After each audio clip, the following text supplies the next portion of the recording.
চুপ, কোথাও যাবে না, একদম পুরো ভিডিওটা দেখে তারপর যাবে। এটা ছিল আমার বান্ধবীর মেহেন্দির অনুষ্ঠান। আমরা অনেক দূর থেকে দুই বান্ধবী শম্পা আর আমি গিয়েছিলাম বহরমপুরে আমার বান্ধবীর মেহেন্দির অনুষ্ঠান আর বিয়ে খেতে। তো আমরা ঝটাপট রেডি হয়ে গিয়েছিলাম। শম্পা এখানে পরেছিল একটা গাউন আর আমি পরেছিলাম একটা পিচ কালারের লেহেঙ্গা।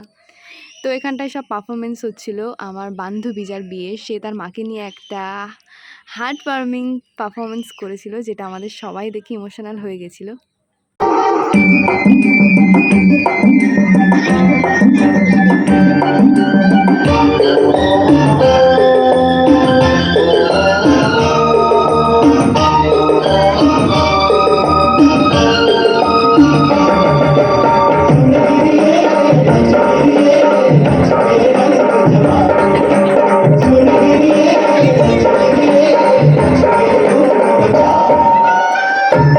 তারপর এখানে সবাই আমরা একটু নেচে নিয়েছিলাম লাস্টে।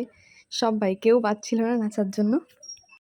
আর যত সব উদ্ভট উদ্ভট ভোজপুরি গানেই আমরা নেচেছিলাম। আর আমি শম্পাকে বলছিলাম, যাই আমরা একটু ভিডিওতে সামনে আসি।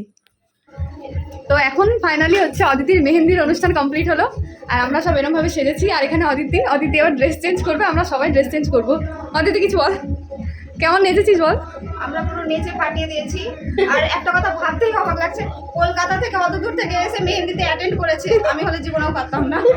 সত্যি তাই, সেই কোন সকালে বার হয়েছি। পারবি না মানে আমাদের বিয়েতে যাবি? আবার কি যাবি না মানে? হ্যাঁ, আমি তো যাবো, এবার বরকে নিয়ে যাবো। মেহেন্দি থেকে শুরু করবি বরকে নিয়ে? আইবুড়ো ভাত থেকে, মেহেন্দি থেকে না, মেহেন্দি থেকে দেরি করে হয়ে যাচ্ছে। এই হচ্ছে আমাদের লুক। টিং টিং টিং টিং। তো তারপরে আমরা আবার ফ্রেশ হয়ে ঘুমিয়ে পড়েছিলাম। আর মেহেন্দির অনুষ্ঠান ছিল এতটুকুই। আবার সকালে কাক ভোরে উঠতে হবে, কারণ ছিল বৃদ্ধির অনুষ্ঠান, গায়ে হলুদ, আবার সন্ধ্যাবেলা বিয়ে।